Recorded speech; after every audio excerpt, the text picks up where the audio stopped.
दिवाली से पहले सरकार ने दिवाली जैसा मौका दे दिया है और सब कुछ सस्ता कर दिया है। जी हां, लेकिन नवरात्र से पहले ये मौका 22 सितंबर से शुरू हो रहे हैं नवरात्र, लेकिन मोदी सरकार ने जनता को इस बार नवरात्र में ही दिवाली का गिफ्ट दे दिया है। करीब 8 साल बाद जीएसटी का नया दौर शुरू हो रहा है, यानी नई दरें। जीएसटी की दरों में कटौती की गई है। अब सिर्फ 2 ही स्लैब रह गए हैं, 5% और 18%। इससे हुआ ये कि आपके और हमारे जीवन की जो जरूरी चीजें हैं, जो रोजमर्रा की चीजें हैं, उसके दाम घट जाएंगे। रोटी, कपड़ा, मकान सस्ता हो जाएगा, सब कुछ सस्ता हो जाएगा जो रोज डेली यूज का इस्तेमाल है। स्वास्थ्य बीमा हो या फिर जीवन बीमा हो, सस्ता हो जाएगा। इलेक्ट्रॉनिक सामान, कृषि का सामान भी अब सस्ता मिलेगा।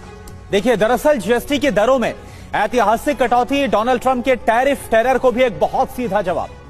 अर्थशास्त्रियों का यह साफ कहना है कि जीएसटी में कटौती से 50% टैरिफ के असर को बेअसर करने में बहुत बड़ी मदद मिलेगी। जीएसटी दरों में इतनी बड़ी राहत से जीएसटी रेवेन्यू में सालाना 47,700 करोड़ रुपए की कमी का अनुमान जरूर है, लेकिन ये जरूर कहा जाए कि राजस्व में जो कमी होगी ये शुरुआती दौर में होगी, लेकिन आगे चलकर इससे सिर्फ और सिर्फ फायदा होने वाला है।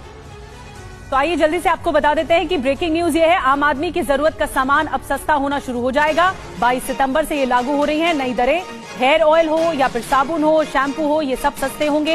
ये सारे प्रोडक्ट सस्ते कैटेगरी में आ जाएंगे। तो महीने का जो राशन होगा उसमें राहत मिल गई है। आप जो सामान खरीदते हैं रोज, उसमें राहत मिल गई है। और पहले क्या अब क्या आपको बताते हैं। जो यूएचटी दूध है उसमें 5% पहले लगता था, तो अब 0% हो गया है। पनीर जो आप रोज खरीदते हैं इसमें पहले 5% लगता था जीएसटी, अब बिल्कुल भी नहीं लगेगा, यानी 0%। इसकी कीमतें घट जाएंगी। रोटी 5% लगता था, अब 0 हो गया। पराठा 5% और अब 0 हो गया है। बिल्कुल। और आगे अगर हम बड़े आइटम्स की लिस्ट में मक्खन की बात करें तो पहले जहां 12% लगता था, लेकिन अब इसको 5% किया गया है।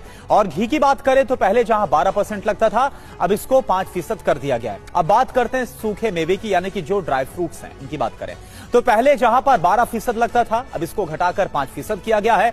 और कॉफी पर भी 18% से जीएसटी घटा करके 5% कर दिया गया है। तो ये जो राहत है आम आदमी को दी गई है। पिज्जा ब्रेड और पैक्ड नमकीन पर भी 5% से 0% किया गया। और पैक नमकीन पर भी जो जीएसटी की दर है उसे 18% से घटाकर 5% कर दिया गया है।